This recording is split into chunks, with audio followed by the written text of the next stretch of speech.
pleased to introduce the talented Whitney Wegman, who will be performing the scene from my memoir, A Few Minor Adjustments, which won a spot in the first annual San Diego Writers Memoir Showcase.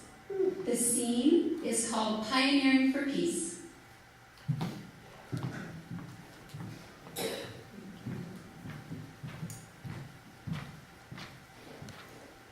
I was 23 years old the first time I wished for death. I was serving as a Peace Corps volunteer in Zambia, and there were 12 of us in my group. We would learn to speak the Bantu language, Bemba. We called ourselves the Kalapashi, meaning the pioneers. Before traveling to Africa, I absorbed a Peace Corps medical spokesperson's lecture on a multitude of precautions, preventative measures, consequences, and statistics. She described several diseases, injuries, accidents, and emergencies that we were bound to encounter during our 2-year service. Among them, malaria, HIV, dysentery, hepatitis, giardia, and a wide variety of waterborne diseases. Oh, and we are also warned about poisonous snakes, crocodiles, and spiders. Equipped with all this staggering information, I assured myself that for the duration of my service, I would always boil and treat my drinking water, sleep in a chemically treated mosquito net, abstain from having sex, and avoid swimming in any body of water. I convinced myself that I would remain healthy by adhering to the rules and guidelines and remain conscious of everything I did. I would propel myself forward without fear. I joined the Peace Corps because I wanted to make a difference, so I needed to believe that I was imperishable. I kept thinking of that famous quote from Margaret Mead that says, "Never doubt that a group of thoughtful, committed citizens can change the world." Indeed, it's the only thing that ever has. I wanted to be a part of that change. Never did I imagine that most of the change would be within myself. And despite all my cautious intentions, illness did manage to find me in interesting ways. In addition to a change in diet like fried caterpillars, which tasted like burnt French fries, and newly found bowel functions that all the volunteers enjoyed, I noticed 3 small sores, one on the inside of my right arm and 2 on my behind. At first they looked like pimples, so I ignored them, but after a few weeks they became bigger, darker red, and became so piercing that it was difficult to sit. The American medical staff consisted of a petite, naturally beautiful, dark-haired nurse from Alaska and a brown-haired Jerry Garcia lookalike doctor from Alabama. I decided to pay them a visit, and they took me into this small, unused dorm room on the training campus to investigate the sores. The doctor pointed to a stiff, child-sized mattress in the corner. "Cherie, lie down on that cot over there, and we'll take a look at you." I positioned myself backside up and lowered my pants and underwear so they could see the 2 brightly colored sores on my butt. The doctor said. "There could be many reasons to explain these sores. Let's take a closer look." Okay, my thoughts shifted into overdrive. The 2 of them rubbed, picked, poked at the sores, talking back and forth to each other while I tried not to fidget.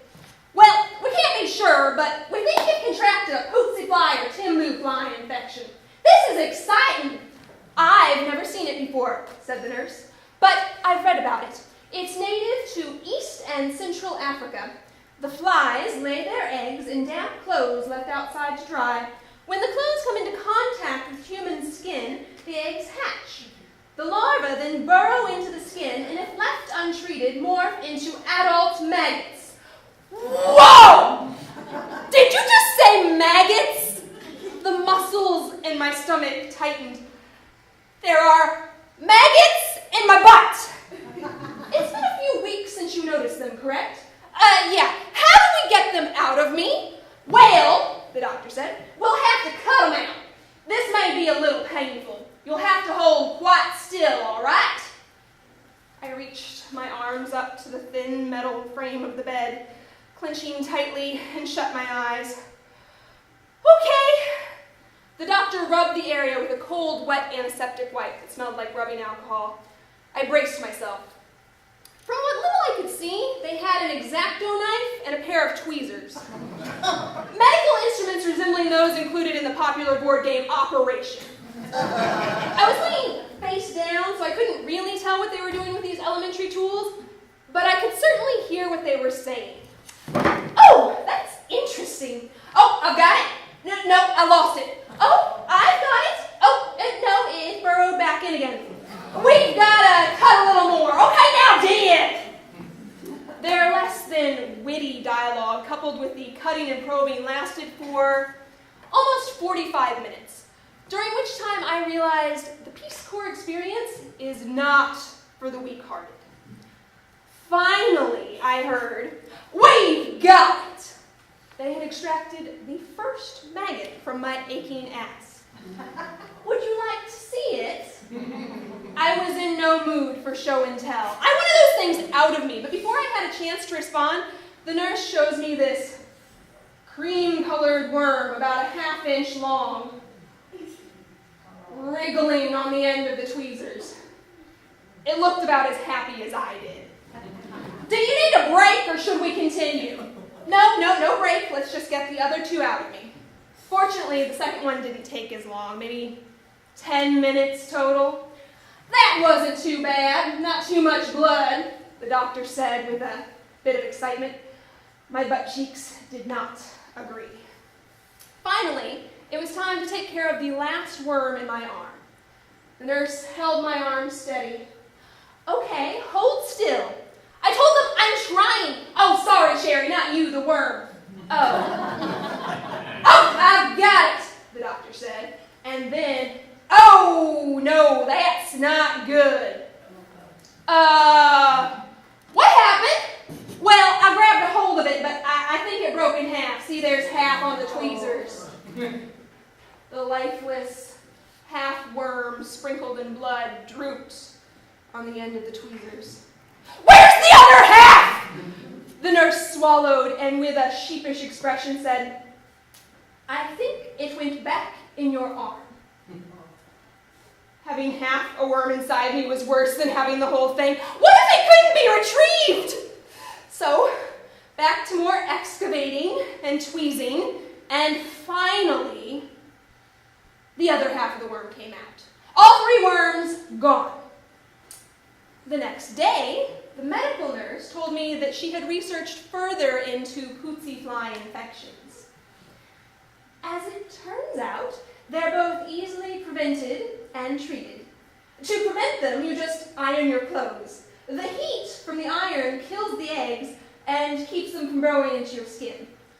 And to remove them, you apply Vaseline to the infected area. It cuts off the air supply to the maggot, and in order to not suffocate, they come out on their own.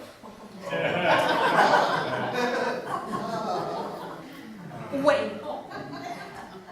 So you're telling me if we just spread a dollop of Vaseline on my skin, they would have come out by themselves? The nurse sported a half grin. It seems so. Well, at least now we know. It was a lesson I only needed to learn once. But we didn't have electricity, so ironing was not going to be an easy task. After hand washing and line drying my clothes, I used a coal-heated iron over each piece. Underwear, socks, bras, even shoelaces. Laundry day became an all-day event. But it was worth it. My clothes were nicely pressed, and I was maggot-free.